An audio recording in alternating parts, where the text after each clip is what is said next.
iMac-looking laptops. The orange. Grape. It's colored grape. Tangerine. The type, yeah. Tangerine. No. When I first started working at Lambs, though, that's what I used. Yeah. Those were awesome when they came out. That's the kind that if someone starts shooting, you hold up as like a shield. Yes. You know? It's just... Oh, God. Kim will be Captain Mac. She'll like it had a little handle on it like it was a little purse, too. It's like perfect. Oh, yeah.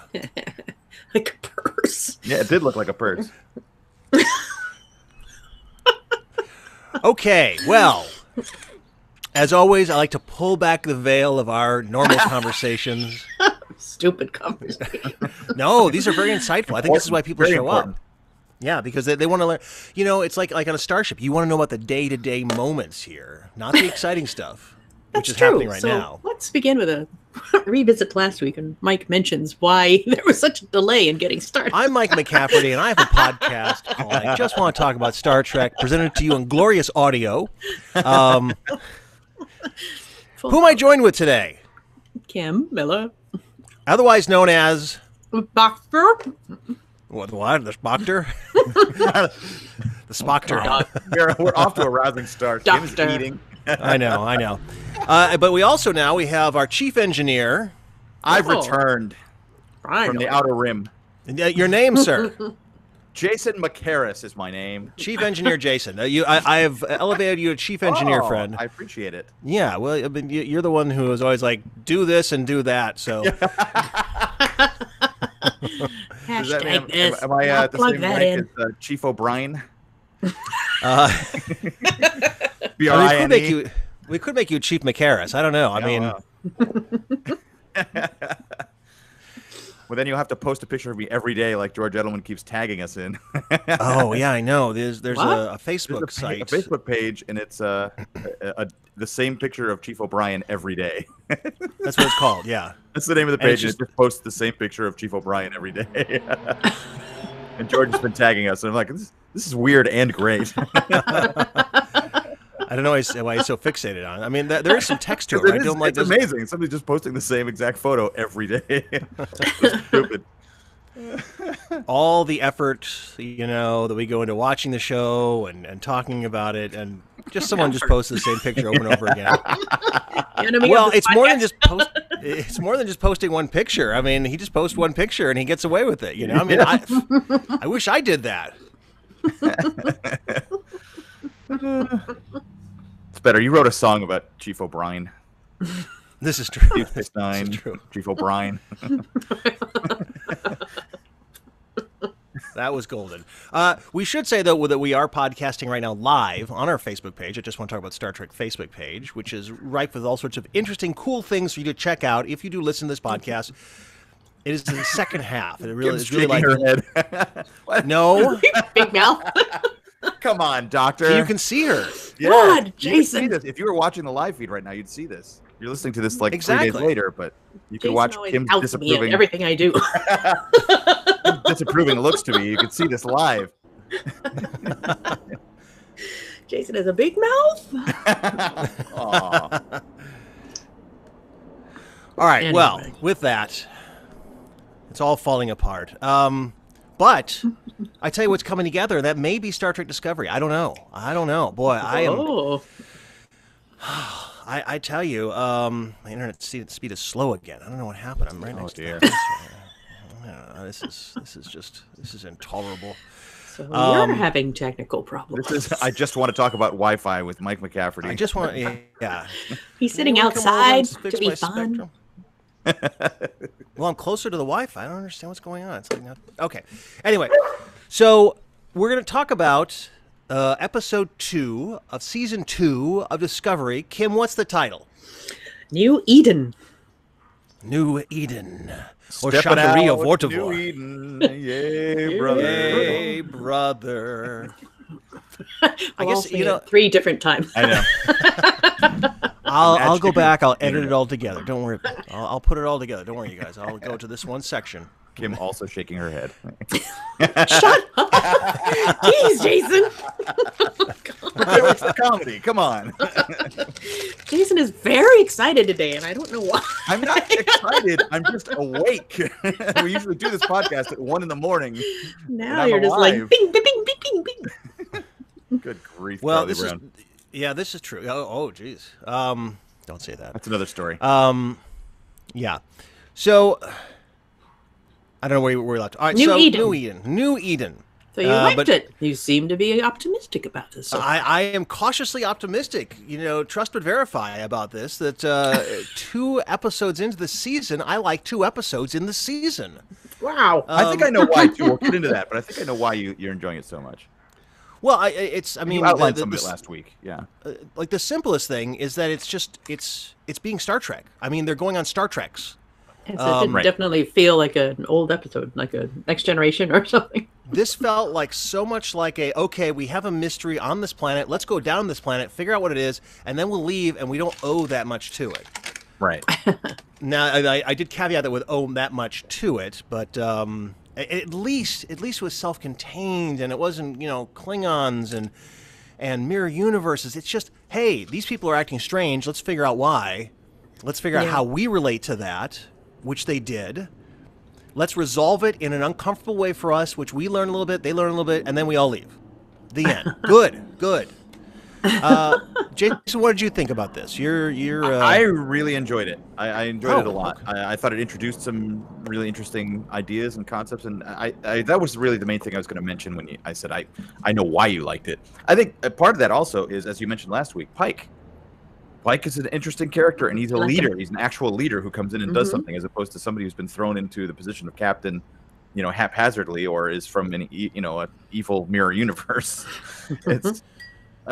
It's refreshing to have somebody who's a leader, and you see a community with a problem that they're going to come solve somehow, and then make it better, and hopefully not violate. What is it? Not the Prime Directive, but what's the General Order 1? General Order 1, right?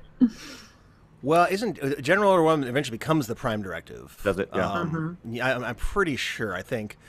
Yeah, it's which we can dive into that a little bit too, because they do kind of skirt around it, and the Prime Directive is kind of. It's not that prime. It's generally not that prime. It's violated many times. It's it's not Amazon Prime. It's kind of like get it in a week kind of Prime. It's like, well, okay, we could because of the Red Angel. I'm sure we can look past this and kind of corrupt this this civilization. That's okay. Yes, I think those are a lot of the reasons you hit upon. That I did think like. You kind of buried the lead a little bit last episode. I listened, but I wasn't here for it. But when I heard you talk about enjoying the episode, you were kind of, I don't know, a little bit held back. You didn't with your exuberance, because when you watched season 2, episode 1, we all got a text saying, with a very confused text from you saying, "I kind of loved it." I was like, coming from you, that's like huge praise. Jason's outing you now. Yeah. Jason, what is this? All will be revealed. I am the TMZ of this podcast. Taking us all to task for our various although Kim revealed of emotion you last week with your mute button. We don't have to talk about that. We'll talk about that. It may have been the Red Angel. It could have been anything, guys. I mean, I have faith. World War III made me do it. Well, what do you think about the Red Angel? Because the Red Angel, it's become a lot more interesting to me as I've seen these first 2 episodes. When we saw the trailer, it seemed really dumb. Yes, it did seem really dumb, and it just felt like it felt like such a. Well, first of all, like before we do it, Kim, let's get your thoughts, like overall thoughts about what you thought about the episode. Yeah, it felt like a Next Generation episode to me. There's a problem, let's go and explore it. Meet some interesting residents of a new planet. Have a time constraint with something terrible that's going to happen if we don't solve this problem. And then solve it. Like you said, it wasn't solved perfectly. With a little bit of, wait a minute. Kind of bending the rules there. But overall, I enjoyed it. I think some of the Tilly stuff was, again, a little bit grating to me. But don't get me started. we really gotta. Tilly. Like what she was doing was interesting with her trying to figure out dark matter and all that stuff, but it was, but at the same time, it's the like cutesy stuff is a bit much at times. What was she doing with the dark matter? I mean, the thing practically destroyed this like table, and she's talking about it weighing like how many tons each little bit of this. Somehow she's trying to find out a way for it to be used in place of Stamets. No, so but I know doesn't have to plug in. I'm sorry, I didn't mean that quite literally. What is she doing? I mean, like, what the hell is she doing? Because she realizes it's crushing everything. She's like, I'm just going to keep going. I'm not going to stop here, pause, and kind of figure out what I'm going to do. I'm just going to pull it and like nearly kill myself for her friend Stamets. Okay. Well, it's certainly. I mean, considering that she wants to be part of the captaincy program or whatever that is. Oh yeah, the not CTP. following. Oh yeah, what is it called? Command training program. CTP. The command training program. Yes. She certainly is disobeying every order and doing whatever she wants on the ship, which maybe that is what you have to do to be in part of Starfleet, just kind of like disobey orders. Although with Burnham, that got her locked up. Yeah. For life. But then it got her. Yeah. But she'll be the captain by the end of the series, right? Who, Tilly sure something like that'll happen. Burnham. Maybe. I guess so. I mean, I kind of hope not. We got a coffee break here in the middle of the podcast. Hang on a minute. I was pondering. You know, as I sip yesterday's coffee, it takes me back to yesterday when I bought this coffee. Oh dear! Now we've lost Mike. Oh. The coffee did us in. The now he's coffee down to 50p. What happened? Oh, there he is. We're looking at a still of Mike's smiling face right this now. Is why I say the video component is unnecessary. Totally unnecessary. We'll continue to talk about. Oh, shoot! He's back. Hang on. Oh, everybody, look orderly. Go look busy.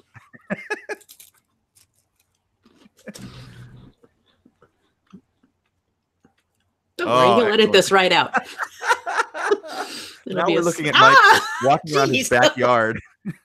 Looking at a close-up of his yes, neck. of his armpit. It's his neck. Okay, pardon me.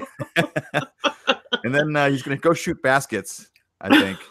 He's transferring back into the house, wearing his he's also now, and you'll because you can't hear him. Wearing his no, you've hit the headset. Unmute yourself, fool. Unmute yourself. Oh boy. Oh, here we go. Why don't we just come up with our own topic, Doctor, and take over this? But it's now the shuttlecraft episode that we've always wanted. Yes. So tell me your thoughts on it. Was interesting. I sent Mike an article that was in the Hollywood Reporter, and I didn't send it to you because you hadn't seen the episode yet. I didn't want to spoil it. But the crux of the article was one of the prime directives from Gene Roddenberry when he created the series is that there's not going to be any reference to religion. Like there is no religion in the future. And really? Yeah, that's at least what the couple original series episodes that dealt with religion. Yeah, but this one, maybe not about Earth. I don't know because they never really dealt with religions of Earth, did they? I don't think they ever specifically said Christianity or named, religion. Well, there was actually, can you guys hear me or no? Kind of idea. Now we can finally hear you. Oh, okay. I was just saying there quietly. It's like I'll let you guys talk, but. Hey, well, we started our shuttlecraft episode without you. I know. I was actually happy about it. Good. I don't need to be here. No, I just started talking about the article I sent you from the Hollywood Reporter about how Gene Roddenberry kind of had a mandate of not discussing religion on the show, and then that this kind of broke that rule. And Alex Kurtzman, had mentioned that that's really a direction they're going in because, and I guess it's laid out in the episode too. That breaking the rules or. Talking about faith. Talking about faith in general, yeah. Oh. Yeah, I thought it was well done in this show. Yeah. It was certainly they really really pushed it. It was certainly something they were really pushing as far as it's like Pike really wants to talk about faith right now, and the writers really want to talk about faith in this episode. Yeah. I mean, but the interesting thing about Pike, I guess, was the introduction of the fact that his father was a scientist, but also like a minotaur of sorts. Comparative religion or something. Right. Oh, I'm sorry. Professor of religion. Yeah. Yeah. All this sort of comes out, in this episode. I kind of wish they would have eased off it just a little bit. Like he doesn't again, it's one of those things show don't tell. If he had a cross on his chest, or if he just said, "Oh, my dad was into this stuff." But I mean, it got the point across. It was an interesting kind of juxtaposition for all the science to have someone say, "Well, maybe there is a God. Who knows?" Did you get the impression that he's religious himself, or I thought he was just sort of he knows the lingo? Well, I got the sense that it was familial for him, and it like reminded him of his family or something, and he had some sort of emotion about it. Not necessarily that he had the faith, but he also did discuss what was the name of the. I'm blanking. I'll have to go back to the quote about. Arthur C. Clarke, the third law of the Clarke rule. Yeah. Oh, I thought you meant the Shakespeare. Oh no. Yeah, the Clarke rule, which they've modified in the future as nice of them to do that. Go ahead.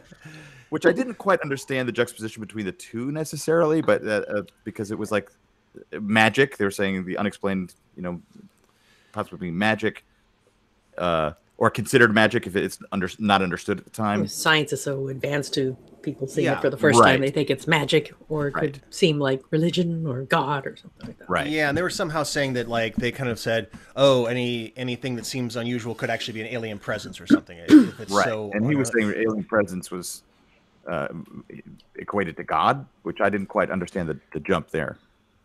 It was a lot of, it felt like a lot of verbal gymnastics to get to the point of like, after 50 years, like maybe we'll have a little bit of religion in this, just to kind of like mix it up. I mean, Star Trek, to bring in Star Wars a little bit, Star Wars is basically a religious show in some ways. It does say there is this higher power, and all of your science really always takes a back seat to your faith in this higher power. Whereas Star Trek has always been, we believe in technology and ourselves. We believe in the humanity and science, and discovering the unexplained and exactly. Like if there's something I don't explain, I can apply science, and until I understand it through science, I will choose to believe that there is a logical explanation for it. Right. As opposed to like, oh, it's God, it's something I can't explain, it's the spirits, it's whatever. Right. Like to your point, like it did feel as though it was something maybe his family, like you said, his dad was a minister. So it's in him, but it isn't of him necessarily. He doesn't, he's not a minister, but he's willing to allow it as a possibility. Right. He's familiar with the whole world of faith, and so he knows how to talk and behave and all that. Yeah. Whereas Burnham and Weshikun don't. The Clarke law is any sufficiently advanced technology is indistinguishable from magic. But over the years, the meaning has shifted appropriately in the Trek universe to say any advanced extraterrestrial intelligence is indistinguishable from God. Mm-hmm. So that law gets proven when they land and they touch down in New Eden. Right. I mean, magic, God. I mean, it's a pretty close line ultimately. But I mean, it was. I mean, it did come out of kind of nowhere, and we've only seen Pike in 3 episodes now, counting the pilot. The Cage. And now these two. So I mean, there is a possibility that he was a religious person, but Roddenberry wasn't necessarily. Right. So it made me think a lot about Star Trek V too, because that is like one of the main cruxes of V too, is that they've discovered God, which they think is God. So that there is that discussion at least. Yes, that is true. And I mean, if there's one thing that maybe Shatner brought in kind of ham-fistedly to conjugate that to its improper length, is that the idea of God is that, but this was presented by a madman. This is Sybok already starts out from a maniacal state. He's like, I'm going to find God. He exists, and our heroes are like, there is no God, until that one moment they're like, maybe there is a God. Mm-hmm. And then like, no, it's just a big angry head that's kind of yell at people until it's shot by a disruptor from a Klingon ship. Like, okay. And horses. And horses, yes. Lots and lots of horses. All right, so we got a little sidetracked there as I tried to clean up the audio. I might actually cut that out. I don't. Come on, man. Yes. Edit. Now I won't. I can't. Just because I said to. I know. Because you want it. I know. Well, let's so Kim doesn't have her copious notes, so we can't like do a chronological dive. I did watch it multiple times though. Oh, you did? See, yeah, this is why we... But see, Right. here's our kind of our devil's bargain with you, is that when we go in, like when you do those deep dives and we go over every single scene, when you don't have the copious notes, yes, it does take an hour and a half. When you don't, then we can kind of like jump around to the things that strike us as interesting and fun. So, as we just did, we're talking about Pike. I like, for my part, like I'll weigh in a little bit of overall what I liked about this episode, just to kind of complete that troika. Troika. Like you guys said, like you said, Jason, this was a great let's just stop off at a planet and have some fun. Pike just grounds the episode so much. You know, it's not Mirror Universe, you know, or Saru who's doubting himself, Commander. It's just someone who's like, Captain, these are the options. What do you want to do? And then someone has to make those difficult choices. And that's what we want in Star Trek. We want to have these societal conundrums, these technological conundrums that we have to kind of split the baby and say, this is an imperfect solution. What should we do? And that was an imperfect solution. You know, I mean, they didn't tell everybody about where Earth, you know, that Earth it's survived. But, you know, Pike said, well, I'm going to tell this one guy and give him this power plant in exchange for a helmet. You know, I mean, it is those kind of asymmetrical. It made me wonder where they got those light bulbs from. Do they always have those? And all of a sudden he just powers it up and they have light bulbs everywhere. I know. With very godlike glows. Before, right? Or they just had the old light bulbs and they had a power outage? Is that what happened?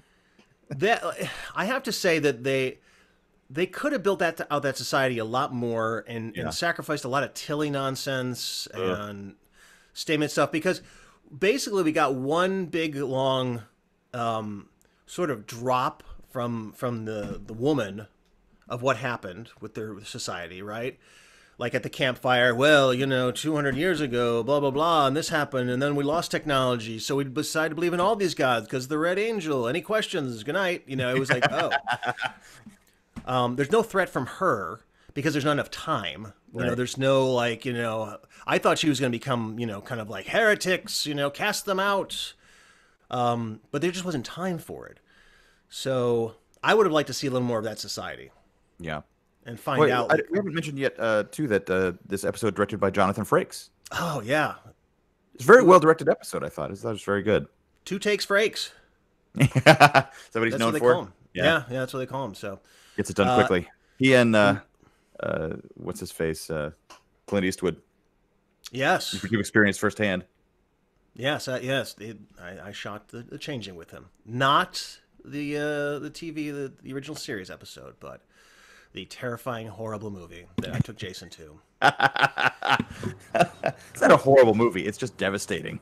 It's devastating. You just wanted to go home and hug your kids after it was done. Right? Oh, God, yeah. But yeah, directed by Jonathan Frakes. He did a great job. You know, the best thing you can always say about a director, especially for TV, is that you don't notice a lot of the direction. You know, if you do, then it's like, but got good performances out of everybody.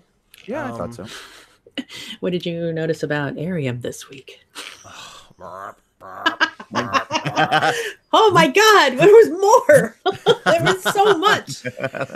You know, I don't want to take. She's got a lot of Smurfos. I feel like they listened to our podcast where we were joking about that last episode, and they're like, "Take this, you sons of bitches." So after we recorded that podcast, I went back and watched it again, and I'm like, "Oh, maybe I was too hard on them," because they don't do it every time she's on screen, but several times. But then this past episode, they did it multiple times every time she's on. It was so distracting. It was so, because I like that character now. I'm like, oh, good, she's talking. I mean, I want to know who she is, right? I mean, yeah. I also like, just like if we're jumping around, I love the fact that they took the helmsman or whoever she is. What is her name? Oweshikun. Joanna. Joanna. Yeah, let's just say Joanna. Because they say, oh, we can take Oweshikun because she was raised by Luddites or something. I'm like, what? Who? What? Yeah, you're right. And then like, oh, that girl? She what? She can embed. Oh, she can embed. Well, again, like she didn't really embed. She knew the power of magnets. She knew how to flip open a little lock. Yeah. again, like that, like another like kind of indictment for the fact that if they would kind of lay off the Red Angel and the Tilly story, she could have embedded, right? She could have been like, Captain, we need to back off from these people. Like they're obviously they're scared, blah, blah, blah. But instead, she just was kind of along for the ride, which I was thrilled with because she's been on the ship for like 15 episodes. I don't know who the hell she is. It's like, but again, they told us instead of showed us. You know, it's just told you what? Told us that she could embed into the society, and in fact did nothing to embed into the society. Yeah, wouldn't you wonder why she was there if they hadn't mentioned it? Well, I still wonder why she was there because she didn't do anything. You know, I mean, made this whole big deal about it, and then she did what anybody else would have done. I know. She just take the robot. I want to see the girl. You know, I mean, we're from. Take the stick. I shift. really. They said like, oh yeah, we're from like the northern province or something. Oh yeah, we're from the north. We're from the. I really wish they would have said we're from the valley, just like in Return of the Archons. Yes, we're from the valley. Are you from the valley? That I was so like oh, it's right here. Do it, you go. Oh, all right. Our friend, whatever his name is, our man of two names. Friend of the pod. That's everybody. Rory Calhoun. Rory Calhoun. Who was that would stand on his legs and walk? Oh, little Rory Calhoun. Stand on his hind legs. All right, this isn't Simpsons podcast. No, the guy who said it's almost the red hour, like that guy I had on the podcast. He would have been so happy. He has two names. Yes, that's what I said. I'm kidding. Oh my God. We'll edit this right out. All right, can we talk about Ariam a little more? Can we talk about her bullfrogishness? I've decided she's a bullfrog. There was one shot she had. They did that sound 5 times. I know. I just picture like a sound guy with a keyboard hitting it. Doot, doot, doot, doot, doot. Can you just? I mean, like they're in post-production, and like you can see like Jonathan Frakes like just sitting there looking at the edit. It's like, can we put more in there? That's what it seemed like. Why don't we put more in there? Make it so. Sit down with his leg over the back of the chair. Don't like it. Need more of them. Belay that order. Put in 5. He walks out. He's like, but we're not done. We're at minute 5 of this. You know? He's 2 takes Frakes. We gotta do it. Just, I mean, 2 takes, 50 servo noises. It's like they figured that no one has noticed up to this point. Like, let's add more. We hear it. It's so noticeable. Weirdness understood. This is, I mean, this woman has a robot face. She has a face like my Kia Soul stick shift. And you have to put in a sound effect to let us know she's weird? No, we got that. That is she also has kind of that robotic voice. Yes. I mean, she has like, we don't need, I mean, like, it's fine. I love it. I'm so happy with it. Ariam is my new #1 character in this show. More than the giant-headed creature that's at the back of the bridge. Did you see? They appeared again. Oh, I didn't see that one appear. Oh, God. I want to see that. I'll take a picture. But I mean, at least she's got lines. I mean, like that guy. I mean, he's just like a guy who's like, my head's so heavy. Help! Can we turn down the gravity, you guys? My head is so heavy here. I mean, I must have evolved down the gravity just for me. Because in this world, like in my world, gravity's pretty light, so my head can just kind of float around. But here, people always ask if I'm sad. No, I just can't lift my head. That's my whole sketch there on that. On heavy head. Jason is reading an article. What are you doing? I know, yes. I am. I'm trying to get back to the episode so we can talk about things. Oh, now Jason's taking. I like this. Oh no. Well, we discovered a few things in this episode, namely the first one being Spock is in a mental health institution. Yes. Yes, which we didn't visit. No. But I was happy about that. We're still teasing him a little bit. Mystery that where he was, and she went to his room and played with that Etch-a-Sketch thing that you throw in the air, and then but this week it's by the way, I didn't tell you he's in a mental health facility. Well, he's protecting his privacy. Yeah, and it's not important until now. So yeah, We learned that Spock noticed, or he drew that sketch of the red anomalies 2 months before they were discovered by the Federation. Right. Mm-hmm. So they discovered the location of one. They couldn't pinpoint any of the others, but they discovered one. And then, but it was in the Beta Quadrant. It's 150 years away. And 150,000 light years, they said. Yeah. No, I'm just saying it would have taken them 150 years. To get 150 there, right? years. Yeah, it was like 80,000 light years or something. And so, yeah. Because we have to remember, like, this is in between, I guess they do warp 7 or 8 now. In the original series, warp 7 was kind of like as fast as you wanted to go. But in Enterprise, it was warp 5. So they're somewhere in between that. Between 5 and 7, and it is an exponential thing. It's sort of like earthquakes where it's like 10 times faster, 10 times faster, 10 times faster. So warp 1 is the speed of light. It's going to take you 80,000 years to get someplace. So someone has it all figured out. But I guess, 150 years. Or let's go back to the spore drive. Yeah. One more time. We were waiting for that because they had to at some point, right? So Stamets sees, he said his last jump, he saw Hugh, which was last season, right? Mm-hmm. When he was jumping and he's afraid he'll see him again and then be tempted to stay, I guess is the idea. I don't know how he could do that, but he can control that. If he wants to stay in the network, he can.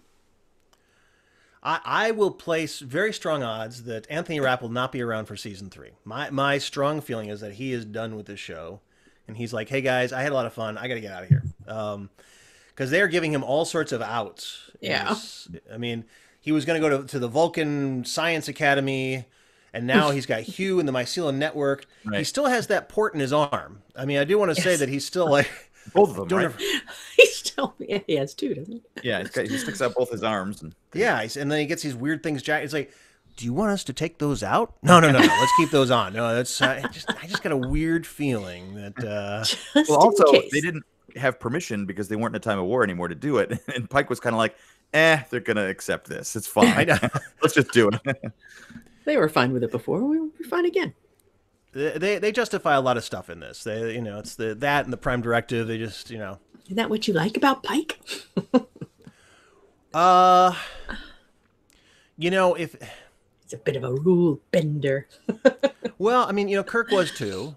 Picard less so. Jane. I mean, all the but see, for them, it sits with them, and they have to make that decision. It can't be Burnham. It can't be Tilly. I mean, Tilly can't go off on her own.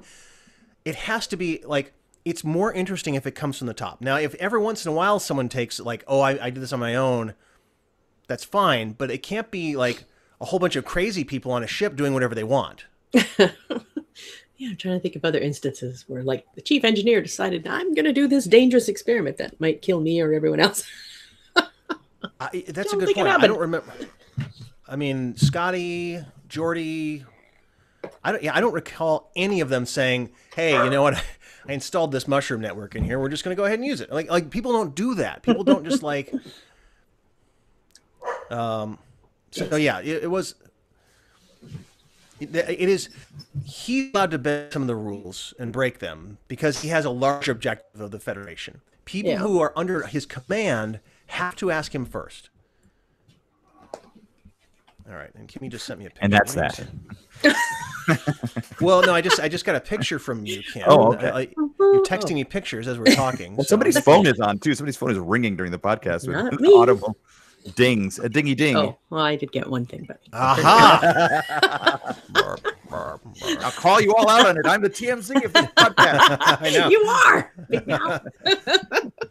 Oh, okay. Well, I also find it annoying when I'm listening to other people's podcasts and you have like alarms going off and stuff. I'm like, what's wrong with you? Come on. Who was it? J-Lo was on the Today Show calling in this morning or yesterday morning. J-Lo. J-Lo, Jennifer Lawrence. Not Jennifer Lawrence. Jennifer Lawrence. Jennifer Lopez? Yes, Jennifer Lopez. Yeah, Jennifer Lopez talking about a sugar-free diet. But we are really far afield what? Here. What the hell happened there? Well, no, I'm just saying, so she was calling into the Today Show to talk about like a no sugar, no carb 10-day challenge. Yeah. And she was calling in from her phone, and her phone kept getting texts, and you could hear the vibration. Oh. And like me and Sarah kept checking our phones because it sounded just like our phone was going off. And I was like, damn it. It's perfect. edit this right out. No, nothing gets edited. This is what happens if I don't take notes. Hey, someone check the Facebook page. See if anyone's watching. I would advise you not to. You can't check on the Facebook page to see if anyone's watching, right? You'd see it on your feed right here. You'd see a number. No?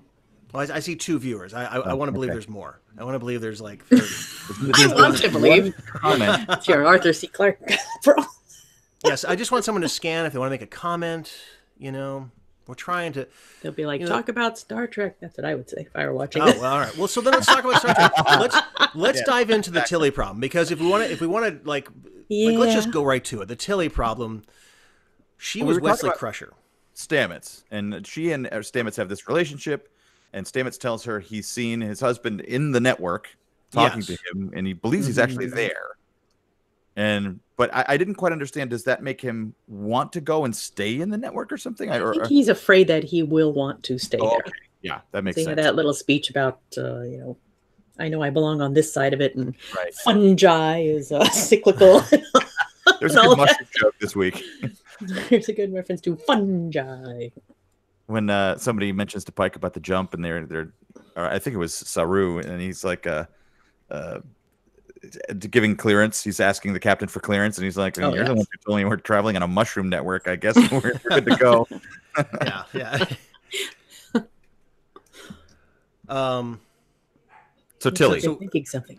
Yeah. Well. So with Stamets, I mean, I think we were trying to make the point that he is definitely fluctuating, and the character, without a mycelial network, because that's all he does. He's a mycelial network kind of guy. So if they're not doing the but we saw last season that it takes it out of him. I mean, it takes a toll on him. Yeah. So they can't continue to do that as a series and continue to use him to jump all the time unless it's right. They do every now and then. He's fine. But also, he's the science officer of the damn ship, so he could be doing other things besides. Burnham is. No, Burnham is. Burnham's the science officer. He's the mushroom guy. Yeah. He is. But what's his title again? He's a like astromycologist. Astromycologist. Duh, Jason. Yeah. But I think after this last jump, it appears when he came out of the little chamber. Remember, something disturbed him. Yeah. It's Stamets. He goes, I don't want to talk about it. So I have a feeling he probably saw Hugh there. Yeah. There was something we didn't see. So everyone's having visions in this show. Let's just be let's just, as much as I like them doing episodes like that are kind of like, okay, this is self-contained. They have just scattered all of these little mini. They can't help themselves. They have to, like, Tilly sees people, Stamets sees people, Burnham sees people. Oh, we didn't even get Spock sees people. Tilly saw, true. Yeah. I mean, like who's that person? What is that? I don't need to see that person. Why is she hallucinating now? Yes, I don't care about that. Well, I do. Why the hell is there a dead person showing up to Tilly? Yeah, I know, but I mean, like, there's so many things. Like, I just want them all to have like a conference, like in the ready room. Like, I saw a ghost. Oh, I saw a ghost too. Oh, was it the same one? No, it was a different. Wait, I saw a Red Angel. I saw a dead high school friend. Oh, I saw my dead lover. Wait, which one should we track here? I don't know. Are you guys actually here? Yeah. It's just Pike talking. I mean, then the Telosians show up. He's like, haha, this is just all part of, our illusions, Pike. You're still in the wheelchair. Beep, beep.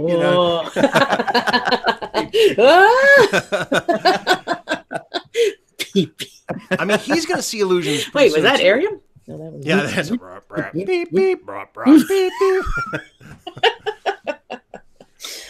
But that was her friend from middle school, apparently. Right. Who died when she was 16. Right. Yeah, that was just. I thought she was. I thought she was that girl from the Short Treks Runaways.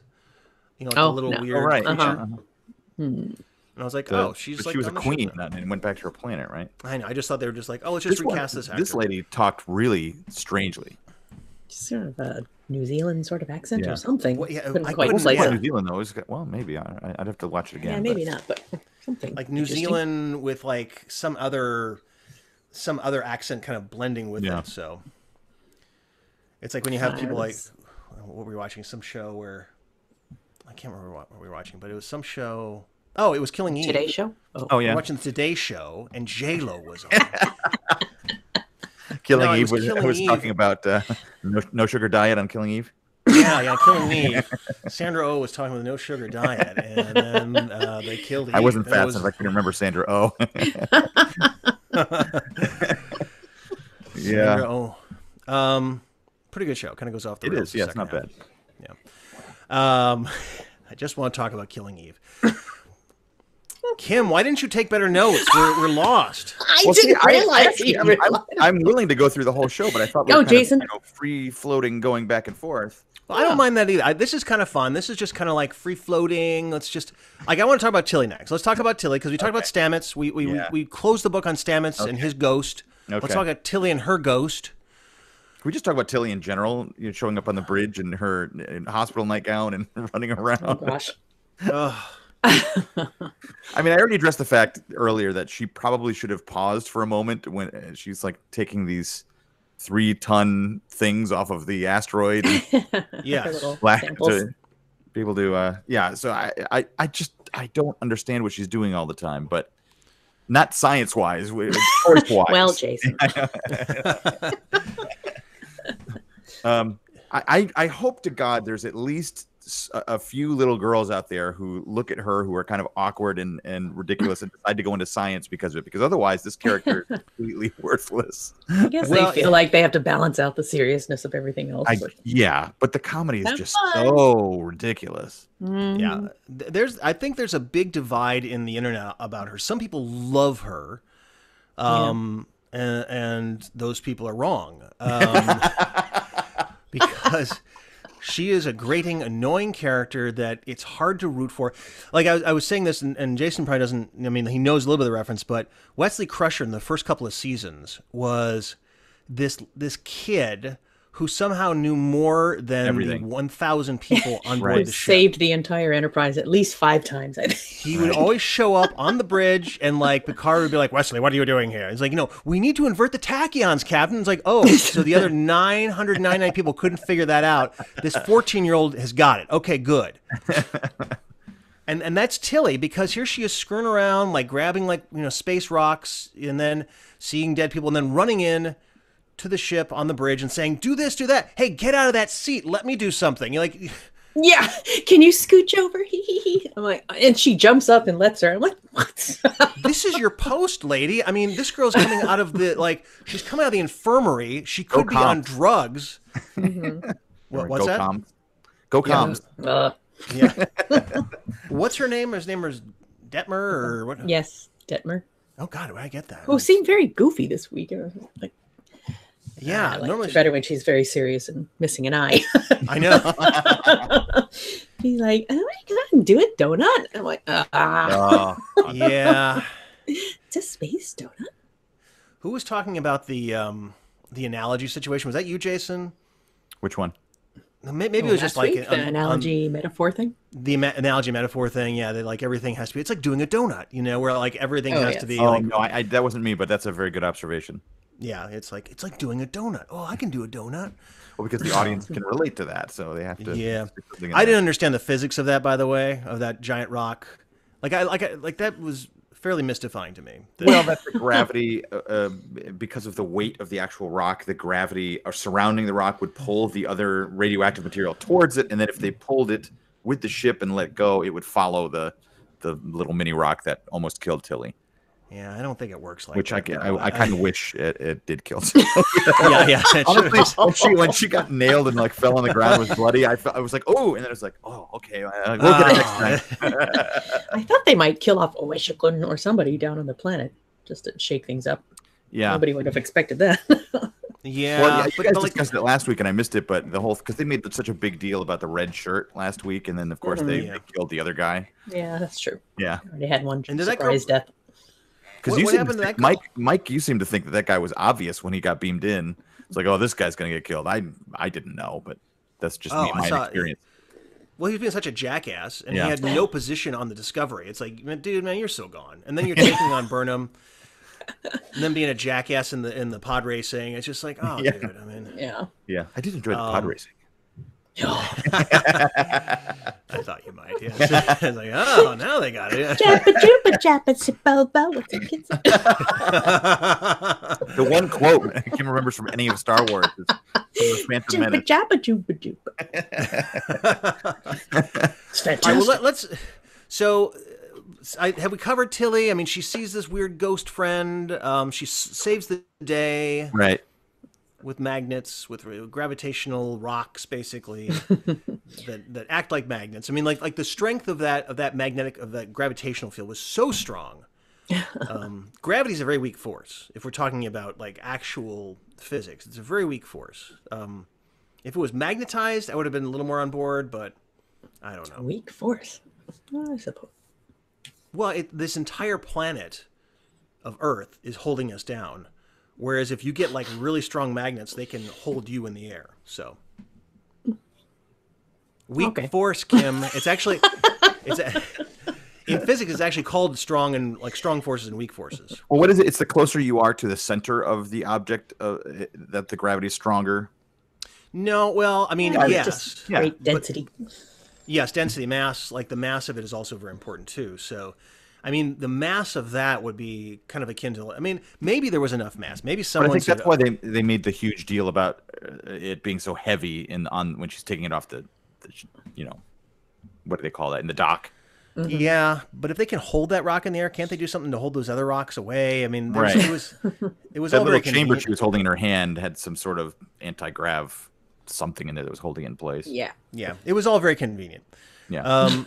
Now there was one thing that was interesting about the whole convenience of the fact, like Kim talked about the ticking time bomb of like, oh no, this ring is suddenly going to dispel. We have 62 minutes. Yeah, which is always a very convenient thing to happen, unless it was the Red Angel that's bringing them there. I like that sort of like, well, what if the Red Angel was bringing us here on purpose? Like, oh, okay, then I get that too.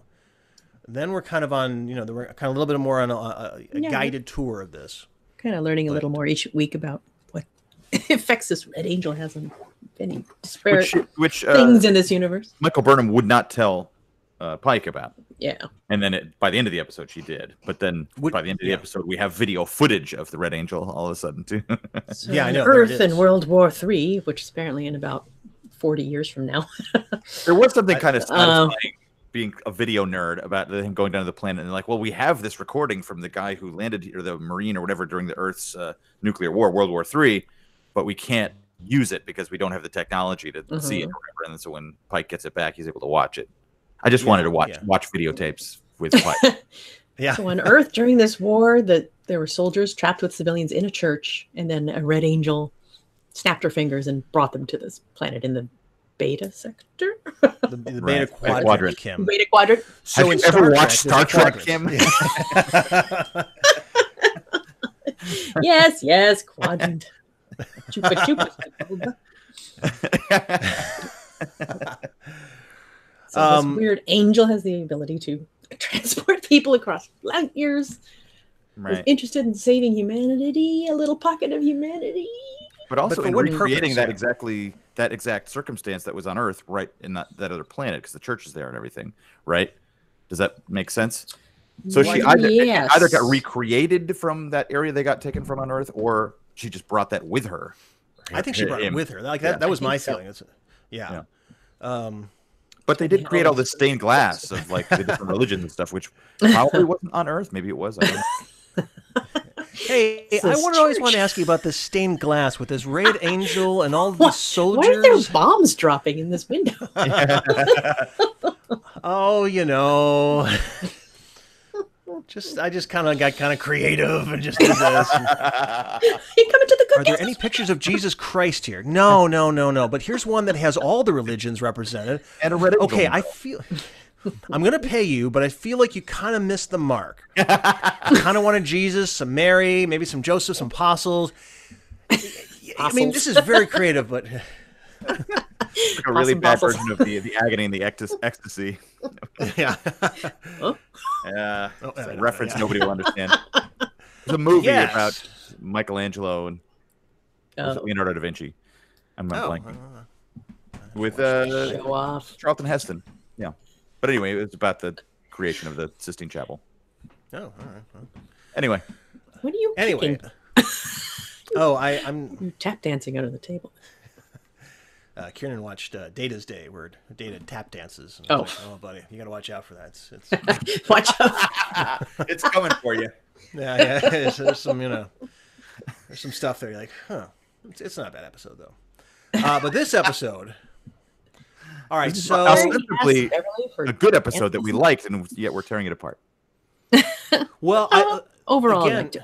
Yeah, I liked it. I mean, again, Pike comes through, and his narrative of saying, Michael, you've gotta chill out. You've got to follow me. You got to trust me. And it's a nice arc for her, where in the beginning she doesn't tell him, it's such a tropey thing in a TV show. It's like, is there anything you need to tell me? Anything? I never thanked you. Yeah, it's like, oh God, I was so disappointed with that. But then it paid off at the end, which I was surprised about and I liked, where she said, I wasn't honest with you. Because she's not honest to any of her captains. She lies to them all the time. I mean, it's true. But she's had good reason to, at least after the first one. But they're kind of engendering trust in each other. And the fact that she tells him is a great sign of like, okay, I'm willing to follow the rules. I'm going to bend him every once in a while, but I will have to answer to you. And that's going to be okay. So what are you looking forward to finding out in the story? All these multiple stories. Well, I don't care about these. Burnham and Spock have had a falling out. Do you care about that? No, I hate that. I hate that. You hate it. Why? Because we don't need it. I mean, finally the show is starting to stand on its own two legs with Pike, agreed, but we've only seen him once. We don't need to go back to the old like after 15, 16 episodes, they've finally figured out how to tell a good Star Trek story. This is the first episode that on its own I can say, like friend of the pod, Brian Weissel, like I said, this is actually the first Star Trek episode I've seen of this. And like finally they're on their own 2 feet, and now they're going to bring in like Spock and number one. And it's like, so would you like to see a lot of more self-contained one-episode stories? Yes. Curious about these arcs, the Red Angel. If they want to string along the Red Angel like in little bits and pieces, like at the beginning and the end of every episode, that's fine. And then at the end of the season, oh my God, it's this. Mm-hmm. That's great. Or if they said, oh, it was this, and now that's resolved, see you next season, I would be so thrilled. So because they separate little stories. I do, because I don't think they've earned the right to tell longer serialized stories. I don't think they know how to do it. I think first season was a total debacle where they were just spinning around over and over again. Go back to tell the simplest story you can. Put your characters in danger, have them make difficult choices to get out of them, and have them learn or suffer from it, or both, preferably. And then end. Goodbye. And that's the one thing the Orville's got. You're getting this season, at least, is that you are getting a serialized story that's going. We're getting the Red Angel continuously through all these episodes, but you're getting, the smaller story per episode of this is going to be concluded. There's not going to be anything more about these people in the church. Right. I don't think. But and that's great. That's why I was saying I don't mind that if we get to the Red Angel. But now we've got Red Angel, we've got Spock, we've got Tilly, we've got Stamets. All of those other little like ridiculous stories are going to start, because they've got what, like 13 episodes, 15. But they may try and glom them all together in some big reveal later on. Like I'm sure they're going to say like the Red Angel ties all of these crazy things together. Because that's what happened last season with the Mirror Universe. That was kind of explained everything away, right? And I wish they would have learned by that to not keep on doling out all these mysteries. One is good enough. I mean, we don't need to have... Although they had the Klingon thing, too, with the Klingon in disguise as a human last year, too. And guess who we're going to see next episode? Yeah, I know. Like, oh, no. Oh, no. Yeah. The Klingons will not be silent, blah, blah, blah, blah. Like, no. You will be silent. Stop. Everybody walk away, all right? Do you think maybe part of that is the reason why this season's been better too? Is there no weird Klingons with their crazy talk? There's just less 500 little threads going on, which I think is going to change. I think with each episode, we're going to keep adding more and more and more and more. Right. I mean, you were talking a minute ago, that kind of reminded me of what happens with The Walking Dead. It used to be kind of a small story of this little group of people. It was very interesting, compelling for the first season, and then it just exploded into madness over the following years. Now we have like 75 characters and 50 storylines. I mean, as they say, I mean, television eats story. I mean, it's relentless. You have to keep on. That's why like scenes can sometimes be burned just doing nothing, because it can just consume story so much. And I mean, like I think sometimes they fall prey to it. It's like, and then what if we did this and this and this and this? Yeah, but what are the characters feeling? Oh, we'll figure that out. No, don't figure. Do that now and then backtrack.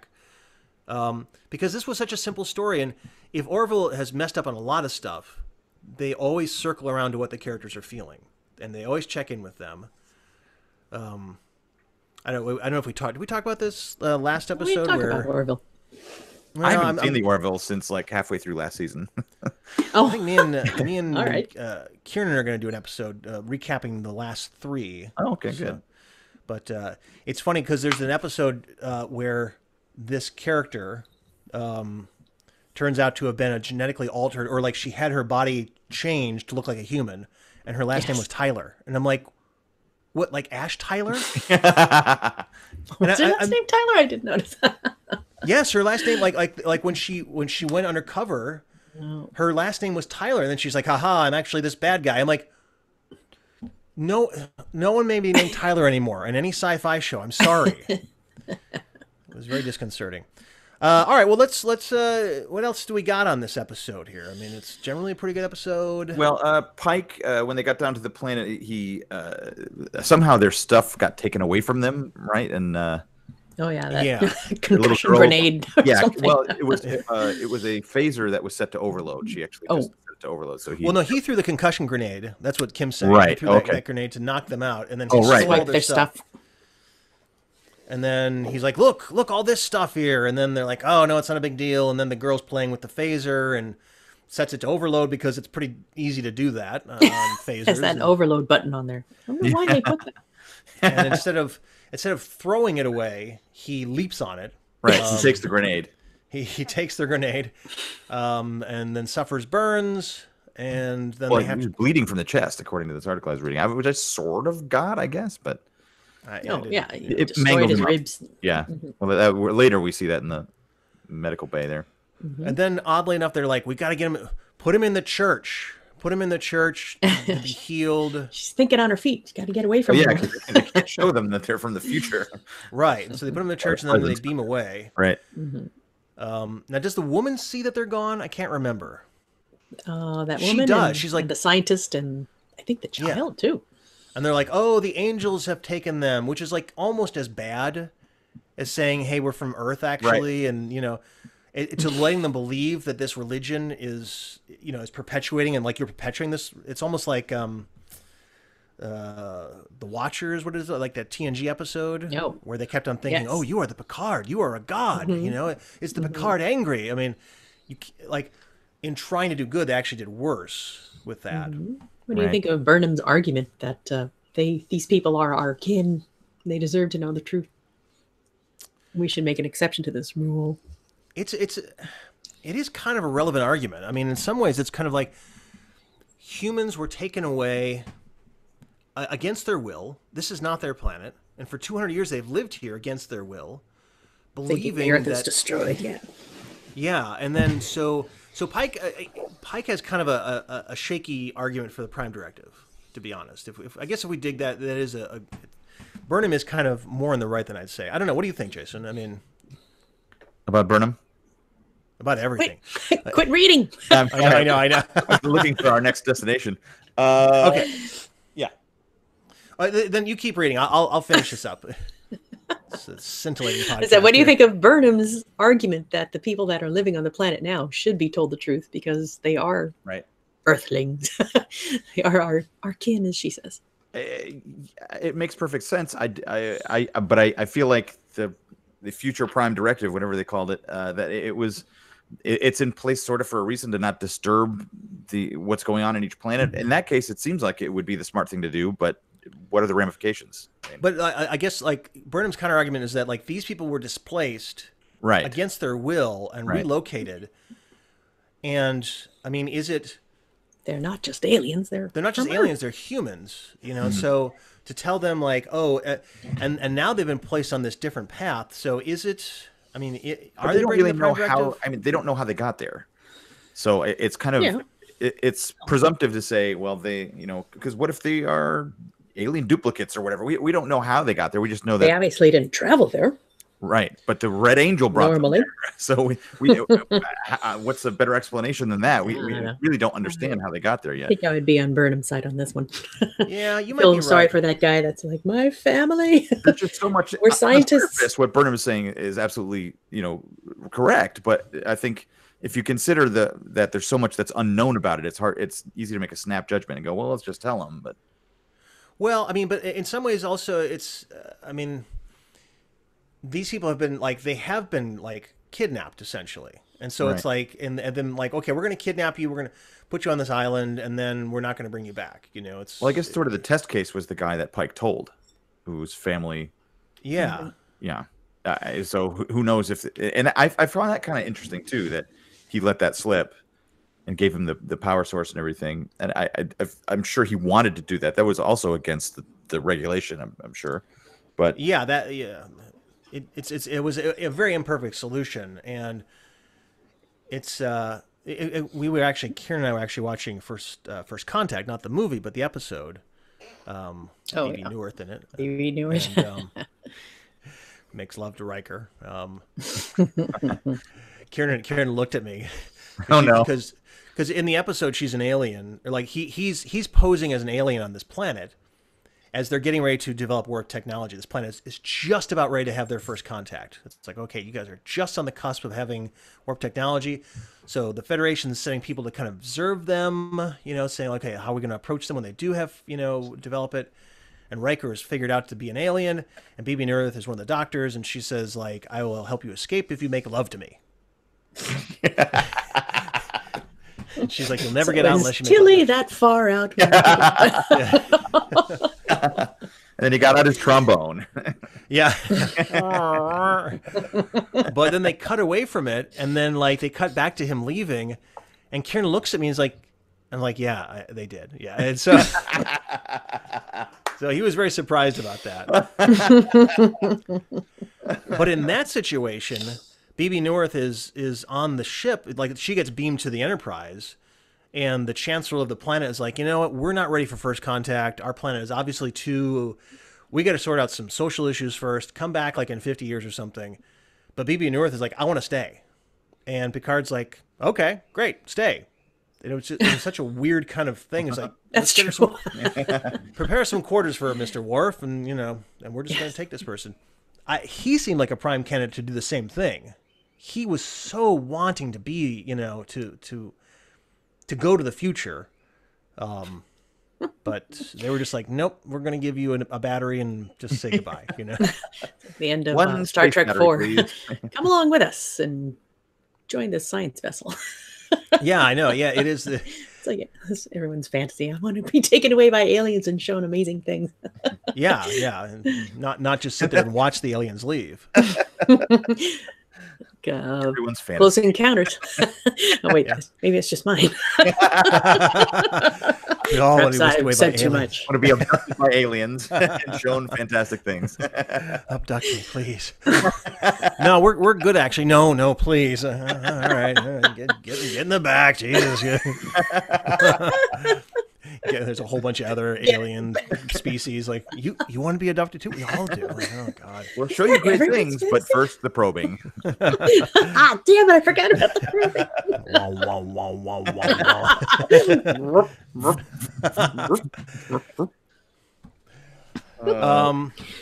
But get ready for Michelle Yeoh as a snake transforming snake, and I think Mirror Giorgio.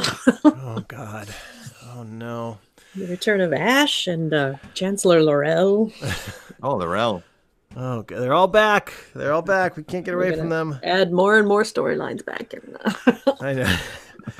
Just when we thought we simplified everything up, nope. Let's go visit these guys again. Let's bring back Giorgio. Let's just do it all. And so will Pike last past this season?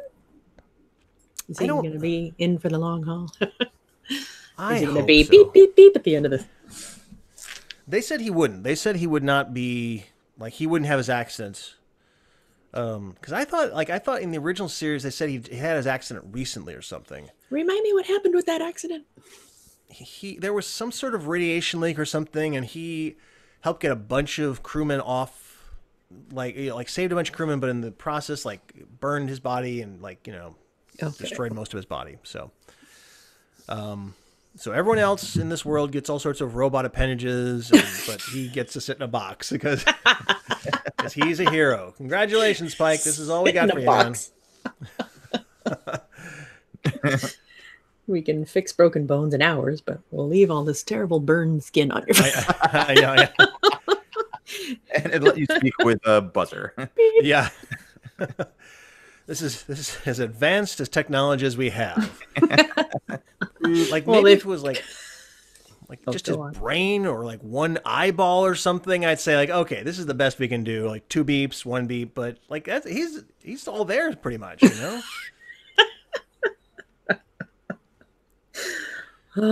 Very well. Yeah. All right. Is there anything else we need to cover on this episode? A very good episode. Very Star Trek. Oh, that's what I was going to say. Are we agree that they've totally broken our spirit and we just accept all this very advanced technology? We don't even complain about it anymore. Broken our spirit. Just worn us down. They kind of have. I kind of feel like they have. We're almost like we're like prisoners or like we're victims of torture, and then like they give you any sort of like little crumb, and you're like, oh, thank you so much. We have like Stockholm syndrome, don't we? Yes. Oh, look at this thing I yanked from Spock's quarters. 3D. Yeah. Rotate 90 degrees, and we're all, oh, okay. Well, they're not even pretending anymore. I mean, like there's these fantastic holograms everywhere, and they're so just like, we don't care. We've got robots on the ship now. We're not even hiding this crazy bullfrog robot anymore. It's like we're just fully embracing this is not your Star Trek, and who cares? But but then sometimes we're gonna pretend like it is your Star Trek, and like, oh yeah, well, we're gonna explain how it's all canon, like. But just don't pay attention to any of the visuals, all right? If you don't do that, you're okay. So the producers were fired, you said, after the first 2 episodes? So are we going to see a dramatic change? Yeah, I read an article, something to that effect, too, that at least the first few episodes... For spending too much money and... Responsible for. Well, also in, being abusive to their writers. Yeah. First to get them across tables. So does that mean next week it'll be like, bottle episode? Well, I suspect that there will be a lot more bottle episodes, unless CBS is all in on this. Now, it should be pointed out that you can watch the first episode of this season for the next week or two, as Kim adroitly pointed out on the Facebook page. Then I clicked on that link, and I'm like, oh, they just make you sign up for a 1-week free trial. Damn you guys! Oh, is that all it is? No, it's on. If you go to the CBS YouTube page. For the next week or two, the first episode of the first season is on for free. So go there and check it out. We sent it to our friend Matt Stompy Thompson, who can't watch anything on his computer. So I couldn't hear it. There was no volume. I'm like... No volume. I've sent the episodes to him, and he has... I don't know. Maybe he's watched them, maybe he hasn't. But I at least didn't hear back. There was no volume.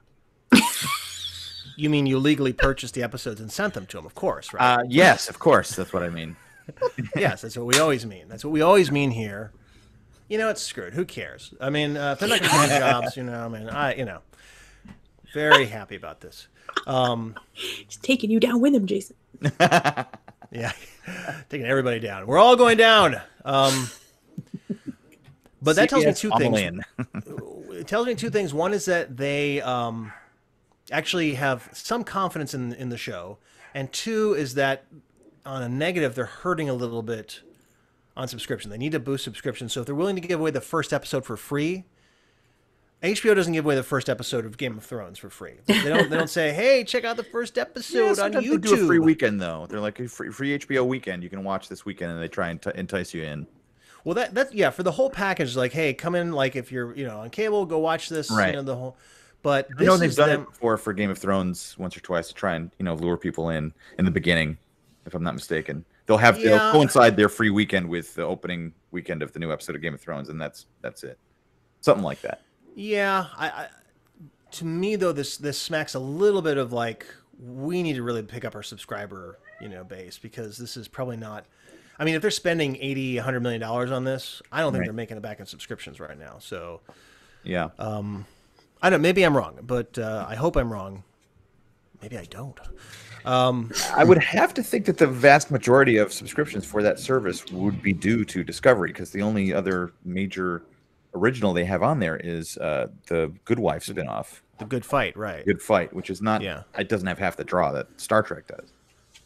Yeah, I don't. I mean, it's almost like they're putting a pin in this because there's nothing else to watch on this. Right. I think when I was on, because when I had the All Access pass, I mean there was just nothing on, and then sometimes there's like because some of their shows, some of their actual shows on the air right now are not property of theirs, so they can't put it on All Access. So it's like, oh, I'll watch this. Like it's not available, or like the first 5 episodes aren't available, or what. Right. There's so many strange caveats to it that it just made sense not to. Right. Kim's pointing to her cat right now. See, I didn't call you out. I can call you out. All right, so I guess that's it. I guess we've reached this pinnacle of Star Trek conversation yet again. Pinnacle. Can't get any better than this. I don't think so. I mean, unless there's more pinnacles to find. I mean, there may be more signals for us to discover. I don't know. I'm hallucinating right now. I don't know. Yeah, what's you guys real. are all ghosts. Stilly. I'm seeing black cats everywhere. I think you see black cats everywhere anyways, Kim. I think you just see cats everywhere. I'll give you a quick plug. Make sure you watch Hot Streets coming up. February 24th, the premiere of that. Oh, very good. Where we will have Two Takes Frakes. Has a tiny guest star role on it. Adult Swim. Adult Swim. It's coming up. It's going to be fabulous. Yeah. And Ghostbuster Ernie Hudson will also be on this season. Ernie Hudson is he announced it this week on Twitter. Very excited about that. Oh yeah, great. Yeah, he's great in it. Plays John Wayne, Jet Wayne Jr., a tiny plane that can fly and turn people into crystals. So you can see how much I'm influenced by Star Trek and how much Star Trek influences Hot Streets. The exact same stuff. All right. Well, this is a good place to stop. Thank you so much for listening. Hey, give us an iTunes review. Those bastards at Trek FM, they pushed me out of iTunes for a while. Talk about that. I was hoping we would.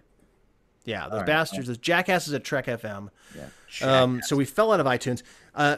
My producer, kind of like creator not of Starburns Audio, looked into it because we dropped out of iTunes, and he said it was because of Trek FM. I think something happened to the listing because we dropped so far off. It's like, I don't know what happened. We only saw that little snippet from your email. Was he claiming that they flooded the tracker or whatever, the listing? No, he was just, his contention was that there's so many episodes of Trek FM. Right. But like when I search, like when I type in Star Trek into iTunes and podcast, we'd come up like the fourth to seventh row of Star Trek shows. So they're going to say the 4th to 7th, the 4th to 7th row, 50th or 60th, 4th to 7,000th selection. But then all of a sudden in like January, like it didn't pop up at all. And it was only if I typed in, I just want to talk about Star Trek specifically, would it pop up. And then it also dropped out of Spotify at the same time. So something happened with some sort of metadata tag or something. So he did some trickeration behind the scenes. He did a couple of paid promos or something, he said. And so now we're back in the listings, and which is good because, this is Star Trek season, with Discovery out. Well, I have to say, at least now when you look up, I just want to talk about Star Trek, it actually shows up on iTunes, because before the naming convention was wrong or something, and it was like, I just want to talk Star Trek or something, right? Oh, yeah. I'm actually seeing it now, which is good. Oh, yeah. Is that what it says? Yeah. Yeah. I type in Star Trek podcast and I don't see you. What's that? You're typing in Star Trek? I put in Star Trek podcast and you don't pop up. Well, you have to scroll down. So. Oh. I just scroll down, you fool. Well, it might. I mean, again, like the problem is, especially like on like the iPhone, if you're searching, you only do like the first 15 selections. That's all that matters. Well, if you do iTunes, it's a few more. So you have it, right, Jason? You see I just pulled it up. I mean, if you look up, I just want to talk about Star Trek. At least you see it now. Oh. This is all one for our listening audience. No, but I do see here that Mission Log, a Roddenberry podcast. There's so many episodes here. This is when you type in Star Trek. Right, that's what I did. I typed in Star Trek. I'm looking at the top podcasts. Okay. Yeah. And I don't see ours here anywhere. You don't see it? Oh, no. Great. Okay, good. So thank you for once again, it's gone. I appreciate you all. You have a 4.5 rating now. Excellent. Because someone. Yeah, that's fine. It's all fine. Anyway, this is fascinating. Wrap it up. Yes. Thank you so much for listening. Thank you so much for iTunesing it. Thank you for doing everything you're doing. My name is Mike McCafferty. I'm Kim Miller. And I'm Jason McCarris. And I just want to talk about Star Trek!